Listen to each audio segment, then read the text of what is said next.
Hello बच्चों, आज के इस वीडियो में हम लोड कम्यूटेटेड चॉपर का चर्चा करेंगे। बच्चों, load commutated chopper force commutation chopper से डिफरेंट है। स्टार्टिंग के वीडियोस में हमने देखा था कि कैसे फोर्स कम्यूटेटेड चॉपर के अंदर हमें कम्यूटेटिंग एलिमेंट की जरूरत पड़ती थी, जो कि लोड कम्यूटेटेड चॉपर के अंदर नहीं पड़ेगी। फोर्स कम्यूटेटेड चॉपर के दो टाइप हमने वोल्टेज और करंट कम्यूटेटेड देख लिया, लेकिन load commutated chopper force कम्यूटेटेड chopper से क्वाइट डिफरेंट है, क्योंकि यहाँ जो कम्यूटेशन हो रहा है उसके पीछे हमारे पास फोर्सली इंड्यूस्ड होने वाले इंडक्टर और कैपेसिटर सिर्फ रीजन नहीं है। यहाँ पे हम लोड के अंदर कुछ ऐसा कंडीशन डेवलप करते हैं जिसकी वजह से मेरा डिवाइस, मेरा जो मेन थायरिस्टर्स है, वो ऑटोमेटिकली कम्यूटेट हो जाता है।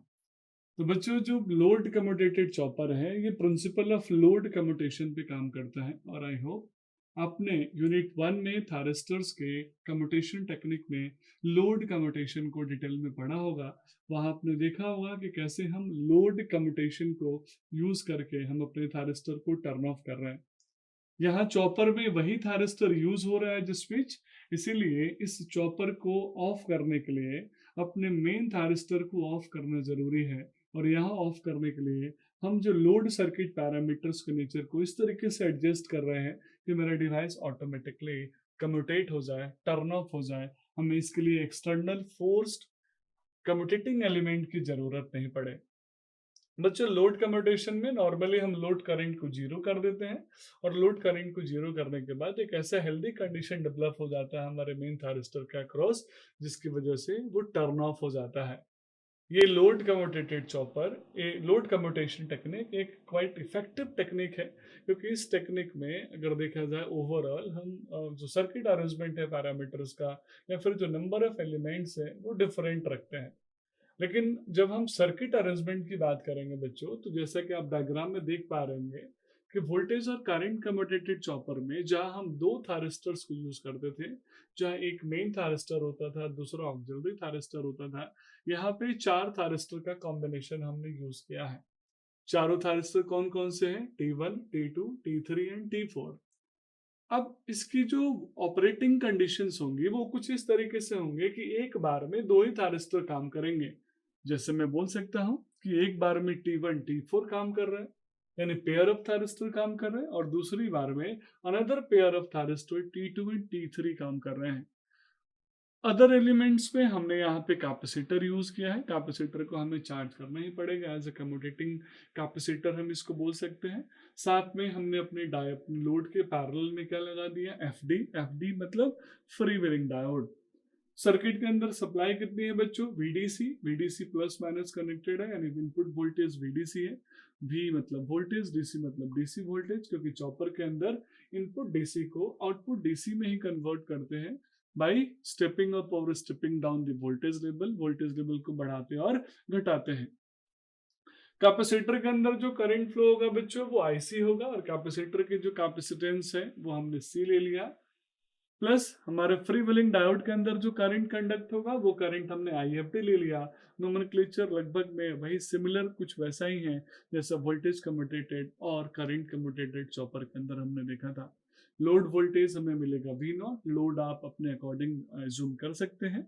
जैसे लोड में हमने रेसिस्टिव एलिमेंट और इंडक्टिव एलिमेंट का सीरीज कॉम्बिनेशन ले लिया, आरले ले लिया। इट्स पर एज पर आवर चॉइस, जैसा हमें कॉम्बिनेशन जरूरत होगा वैसा हम प्रीफर करेंगे।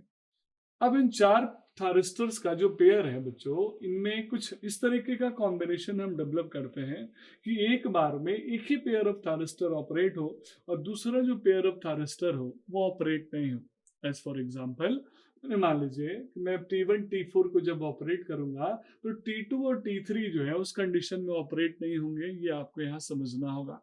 तो आइए कुछ नेसेसरी एजम्पशंस हम यहाँ पे मान लेते हैं अपने इस लोड कम्यूटेटेड चॉपर के लिए, जैसा हमने वोल्टेज कम्यूटेटेड चॉपर, करंट कम्यूटेटेड चॉपर के अंदर भी एज्यूम किया था। अगर आप नहीं करेंगे तो आपका डिवाइस कम्यूटेट नहीं हो पाएगा, और एज अ चॉपर वो आप इफेक्टिवली ऑपरेट नहीं हो पाएगा।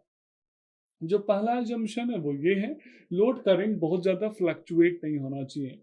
क्योंकि लोड करंट का फ्लक्चुएशन अगर ज़्यादा होगा, ज़्यादा वैरी करेगा, तो उस कंडीशन में आपका डिवाइस मेन थायरिस्टर कम्यूटेट नहीं होगा।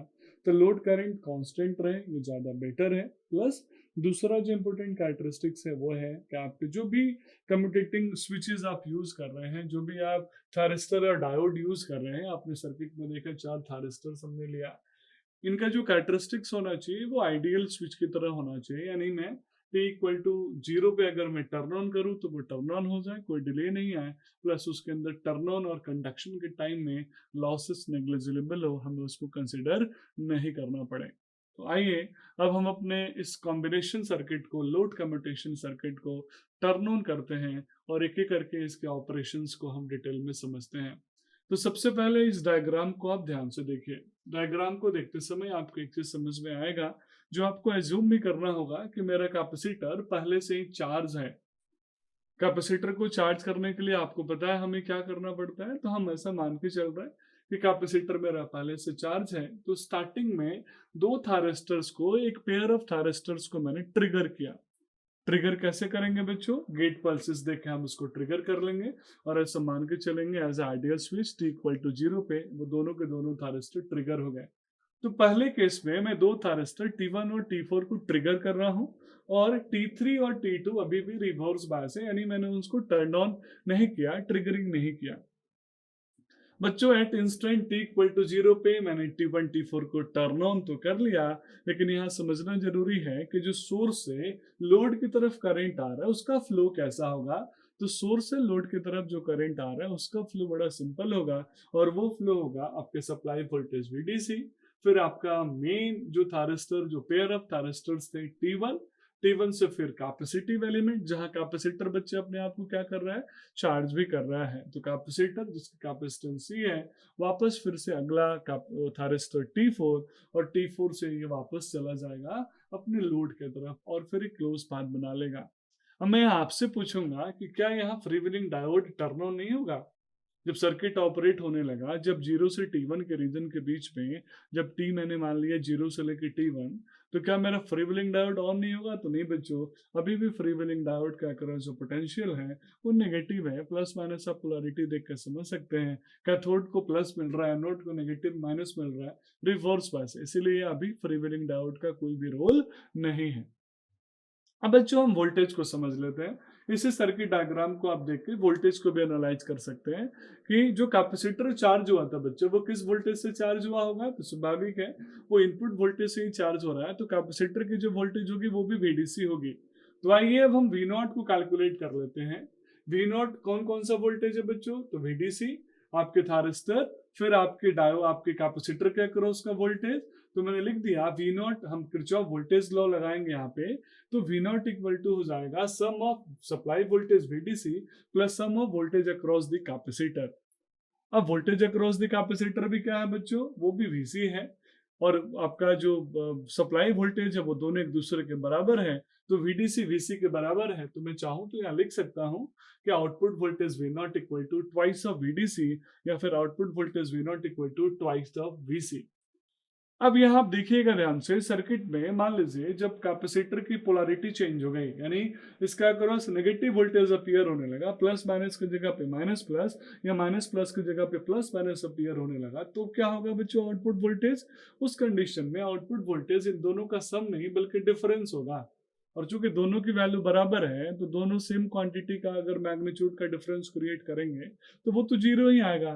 तो V0 की वैल्यू क्या आ जाएगी? VDC माइनस VDC, और दोनों का डिफरेंस आ गया 0। तो इस तरीके से इस मोड में जब हमारे कैपेसिटर अपने आप को, अपनी पोलैरिटीज को नेगेटिव कर दिया, मतलब चेंज कर दिया, प्लस माइनस को माइनस प्लस में कर दिया, यानी वोल्टेज अक्रॉस कैपेसिटी VDC की जगह पे माइनस VDC हो गया, तो V0 की वैल्यू हो गई 0। अब इसको हम कुछ ऐसे समझेंगे कि यहाँ पे मेरे पास दो थारिस्टर्स थे T1 और T4, जिन दोनों पेयर ऑफ थारिस्टर्स को मैंने ट्रिगर कर दिया था T इक्वल टू 0 पे। अब यहाँ एक ऐसा सिचुएशन बनेगा बच्चों कि जहाँ पे धीरे धीरे करंट की वैल्यू चेंज होगी, और जो मेरा फ्री व्हीलिंग डायोड है उसके अक्रॉस जो रिवर्स बायसिंग था वो फॉरवर्ड बायस में कन्वर्ट हो जाएगा। तो अब देखिए मेरा T4 जो थारिस्टर था वो अब कम्यूटेट हो गया, ऑफ हो गया, लेकिन उसके साथ ही मेरा फ्री व्हीलिंग डायोड क्या हो जाएगा, फॉरवर्ड बायस हो जाएगा, कंडक्ट करने लगेगा। तो जैसे ही फ्री व्हीलिंग डायोड कंडक्ट करने लगेगा, तो जो करंट है, जो सर्कुलेटिंग करंट है लोड का, वो अब फ्री व्हीलिंग डायोड के थ्रू अपने आप को डिस्चार्ज करेगा। शॉर्ट सर्किट जब होता है बच्चों, तो क्या होता है वोल्टेज, उस समय वोल्टेज की वैल्यू होती है 0। तो इस फ्री व्हीलिंग डायोड के टर्न ऑन होने की वजह से, फॉरवर्ड बायस होने की वजह से शॉर्ट सर्किट का पाथ बन रहा है, और जिसकी वजह से आप देखिए वोल्टेज अक्रॉस द लोड होगा वो 0।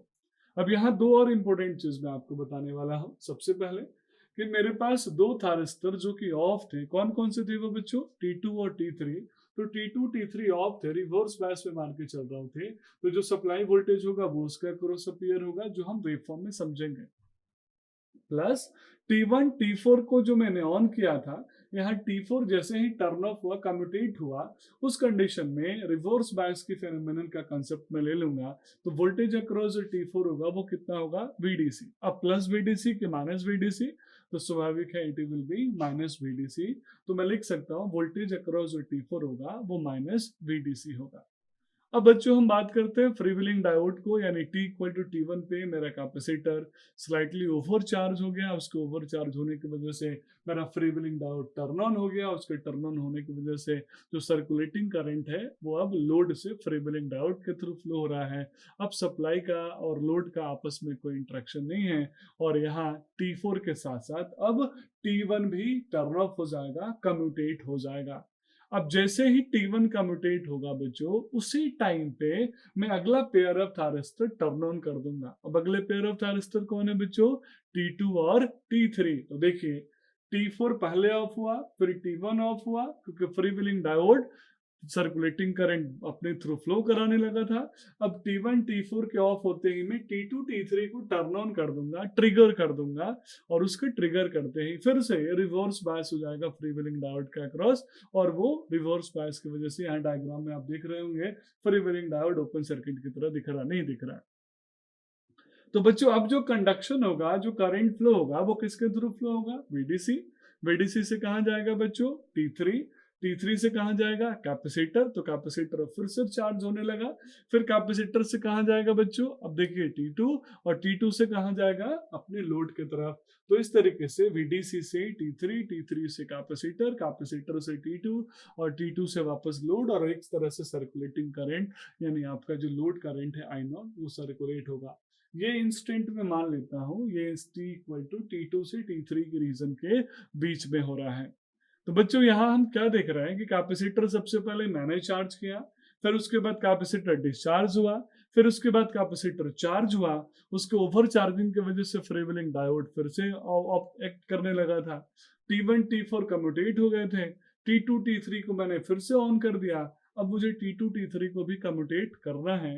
अब इसके कम्यूटेट करने के लिए फिर से मुझे वही प्रोसेस वापस अडॉप्ट करना होगा, जिस प्रोसेस को हमने पहले वहाँ एनालाइज किया था, प्रीफर किया था। तो आप यहाँ देख रहे होंगे कि लोड कम्यूटेशन में मुझे अपने थारिस्टर्स को ऑफ करने के लिए बस फ्री व्हीलिंग डायोड की मदद से लोड के करंट को उसी के थ्रू डिस्चार्ज कराना है, जिसकी वजह से मेरा जो मेन थारिस्टर है वो ऑटोमेटिकली रिवर्स बायस हो गया, और वो कंडीशन ऐसा आ गया उसमें लोड करंट जाएगा नहीं। जब 0 हो जाएगा तो वो अपने आप ऑफ हो जाएगा, कम्यूटेट हो जाएगा। अब बच्चों अब हम वेवफॉर्म के बारे में भी चर्चा करेंगे। हम समझेंगे कि कैसे मेरे पास पेयर ऑफ थारिस्टर्स को जब हम टर्न ऑन करते हैं, तो टर्न ऑन करते समय कैसे पेयर ऑफ थारिस्टर्स के अक्रॉस वोल्टेज अपीयर होता है। टर्न ऑन करने के लिए हमें गेट पल्सेस कैसे देना होता है। तो आइए अब हम इसके वेवफॉर्म को भी एक एक करके समझ लेते हैं। सबसे पहले यहाँ पे पेयर ऑफ थारिस्टर्स के लिए हमने गेट करंट दिया। गेट करंट क्यों दिया बच्चों, आप ही मुझे बताएंगे, ट्रिगरिंग के लिए दिया। तो मैंने सबसे पहले T=0 पे दो थारिस्टर्स यानी T1 और T4 को टर्न ऑन किया था। तो गेट करंट आपने देखा होगा IG1 और IG4 होगा। कब होगा बच्चों, T=0 पे।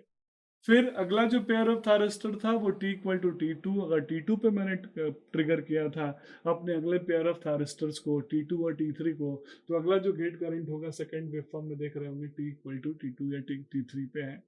अब बच्चों लोड करंट तो हमें हमेशा मिल रहा है। कैसे मिल रहा है? शुरुआत में लोड करंट सप्लाई से वीडीसी से T1 से कैपेसिटर, कैपेसिटर से वापस T4 से फिर से लोड की तरफ जाता था, और जब वो डिस्चार्ज हो जाता था, जब T1 कम्यूटेट होता था, उस कंडीशन में लोड करंट आपका फ्रीव्हीलिंग डायोड के थ्रू सर्कुलेट होता था, जो आपने पहले वेवफॉर्म में देखा हुआ है, जो पहले आपने सर्किट में देखा हुआ है। तो लोड करंट आपको हमेशा मिल रहा है, इसलिए लोड करंट का जो वेवफॉर्म होगा वो स्ट्रेट लाइन होगा, उसकी मैग्नीट्यूड कभी भी चेंज नहीं हो रही है। वोल्टेज अक्रॉस कैपेसिटर पहले चार्ज था तो डिस्चार्ज हुआ, फिर कांस्टेंट रहा, फिर से चार्ज हुआ, वापस डिस्चार्ज हुआ। इस तरीके से वोल्टेज अक्रॉस कैपेसिटर का वेवफॉर्म हम आसानी से बना लेंगे। आउटपुट वोल्टेज क्या होगा बच्चों? कभी आउटपुट वोल्टेज जैसे V0 मिला, फिर V0 से डिस्चार्ज होकर 0 हुआ, फिर वापस फिर 2V0 2VDC मिला या 2VS मिला। इस तरीके से वोल्टेज का वेवफॉर्म भी हम ड्रॉ कर सकते हैं। कैपेसिटर का करंट, चार्जिंग करंट, फिर डिस्चार्जिंग करंट। फ्रीव्हीलिंग डायोड का करंट कब मिलेगा बच्चों? तो जब मेरा थारिस्टर्स कम्यूटेट हो रहा, ऑफ हो रहा है, उस कंडीशन में आप देखेंगे फ्री व्हीलिंग यानी IFD करंट मुझे दोनों सेक्शंस में मिल रहा है, जब T1 T4 और T2 T3 कम्यूटेट होंगे, ऑफ होंगे। उसी तरीके से करंट अक्रॉस T1 T4 जब दोनों टर्न ऑन थे, फॉरवर्ड बायस थे, टर्न ऑन हो रहे थे, तो T1 T4 के अक्रॉस करंट मिला, और उस कंडीशन में T1 T4 जब ऑन थे तो T2 T3 क्या था बच्चों? ऑफ था। तो पहले T1 T4 का अक्रॉस करंट मिलेगा, उस समय T2 T3 ऑफ होंगे, फिर फ्री व्हीलिंग डायोड का करंट मिलेगा, और फिर उसके बाद करंट किसके थ्रू पास होगा? T2 और T3 का क्रॉस। तो इस तरीके से आप इस वेवफॉर्म को रेफर कर सकते हैं। वेवफॉर्म ड्रॉ करना कोई बहुत ज्यादा कॉम्प्लेक्स नहीं है, लेकिन वेवफॉर्म बनाने के लिए जो हमने पूरे स्टेप्स देखे हैं, जो हमने स्टेप्स को फॉलो किया, वो आपको समझना अच्छे से जरूरी है। अदरवाइज आप उस वेवफॉर्म को ड्रॉ नहीं कर पाएंगे। आइए अब हम इस लोड कम्यूटेशन चॉपर के कुछ एडवांटेजेस के बारे में चर्चा कर लेते हैं। सबसे पहला, ये लोड कम्यूटेशन जो चॉपर का जो टेक्निक है, ये एक इस प्रकार एक इतना इफेक्टिव टेक्निक है कि हम किसी भी अमाउंट ऑफ लोड करंट को आसानी से हैंडल कर लेते हैं, कम्यूटेट कर लेते हैं। लोड करंट की वैल्यू चाहे वो हाई हो या फिर लो हो। लोड करंट की वैल्यू किस पे डिपेंड करती है बच्चों? लोड पे डिपेंड करती है। तो लोड अगर सडनली बढ़ेगा, लोड सडनली घटेगा, तो अगर वो रेटेड हमारे चॉपर के कम्यूटेटिंग एलिमेंट के या फिर चॉपर के रेटेड वैल्यू के अंदर है, तो हम उसको आसानी से उसमें ऑपरेट कर सकते हैं। साथ में हाई फ्रीक्वेंसी ऑपरेशंस में डिफरेंट डिफरेंट यानी नॉर्मल हर्ट्ज से लेके किलो हर्ट्ज तक के फ्रीक्वेंसी रेंजेस में हम इसको इफेक्टिवली यूज कर पा रहे हैं। सबसे अच्छी बात है कि यहाँ फोर्स कम्यूटेटिंग एलिमेंट नहीं है। कौन सा एलिमेंट गायब है बच्चों? इंडक्टर। और इंडक्टर आपको पता है कहीं भी होगा तो क्या क्रिएट करेगा? नॉइस क्रिएट करेगा। सर्किट के अंदर जो ओवरऑल जो कॉस्ट है वो बढ़ जाएगा। सर्किट के अंदर नॉइस क्रिएट होने से हो सकता है फॉल्स ट्रिगरिंग का फेनोमेनन डेवलप हो जाए, हमें नॉइस फिल्टर्स लगाने पड़े। तो ये सारे के सारे प्रॉब्लम सिर्फ एक इंडक्टर को रिमूव करने से खत्म हो जाते हैं, लेकिन ओवरऑल इसके कैरेक्टरिस्टिक्स पे भी उस इंडक्टर के एब्सेंस का इम्पैक्ट आपको देखने को मिलेगा। कुछ डिसएडवांटेजेस भी हैं। जैसे डिसएडवांटेज में बोल सकते हैं कि स्विचिंग लॉसेस इसके अंदर हायर होता है। क्यों स्विचिंग लॉसेस हायर होगा? एफिशिएंसी बहुत अच्छी नहीं होगी क्योंकि लॉसेस हायर होगा। और स्विचिंग लॉसेस लॉसेस हायर इसलिए होता है क्योंकि इसकी जो ऑपरेटिंग फ्रीक्वेंसी होती है वो काफी हाई होती है। प्लस कैपेसिटर यूज हो रहा है यहाँ पे, तो कैपेसिटर चार्ज होगा, डिस्चार्ज होगा, तो चार्जिंग डिस्चार्जिंग के टाइम में कहीं ना कहीं जो हार्मोनिकल सिग्नल्स है वो कहीं ना कहीं उसमें इम्पेक्ट क्रिएट करते हैं, और ओवरऑल जो कैरेक्टरिस्टिक्स है इस लोड कम्यूटेटेड चॉपर का वो इम्पैक्ट होता है। सिमिलरली बच्चों हम बोल सकते हैं कि जो पीक वोल्टेज है, आप देख रहे होंगे सप्लाई वोल्टेज से डबल हो रहा था। जो V0 था वो क्या था? ट्वाइस ऑफ VDC था या ट्वाइस ऑफ VC था। तो कहीं ना कहीं हमें यहाँ डिफिकल्टी का फेस करना पड़ता है इस डिवाइस को कम्यूटेट करने में और इस डिवाइस को टर्न ऑफ करने में। तो ओवरऑल देखें, पेयर ऑफ थायरिस्टर्स को हम प्रीफर कर रहे हैं, जैसे T1 T4 T3 T4 एक साथ, T2 T3 एक साथ यूज कर रहे हैं। तो कहीं ना कहीं इसको ऑपरेट कराने में भी हमें डिफिकल्टी होती है, ट्रिगरिंग करने में भी डिफिकल्टी होती है, लॉसेस भी बढ़ते हैं। तो कुछ एडवांटेजेस तो हैं, लेकिन साथ में डिसएडवांटेजेस भी हैं। ओवरऑल देखा जाए तो लोड कम्यूटेटेड चॉपर जो सर्किट है वहाँ प्रीफर करते हैं जहाँ हमें फोर्सली कम्यूटेट करने की जरूरत नहीं हो, लेकिन जहाँ फोर्स कम्यूटेशन की जरूरत है वहाँ फिर हम वोल्टेज कम्यूटेटर या फिर करंट कम्यूटेटेड सर्किट भी यूज करेंगे। बच्चों मैं फिर से बोल रहा हूँ, नेचुरल कम्यूटेशन हम चॉपर्स नहीं पढ़ते हैं, क्योंकि चॉपर नेचुरल कम्यूटेशन के लिए ऑल्टरनेटिंग करंट का होना जरूरी है, और यहाँ DC chopper DC input DC output देता है। मीन्स डीसी पे काम करता है, इसीलिए यहाँ नेचुरल कम्यूटेशन चॉपर पढ़ने की जरूरत नहीं है, ऐसा कोई टॉपिक होता ही नहीं है। That's all about this video, thank you so much.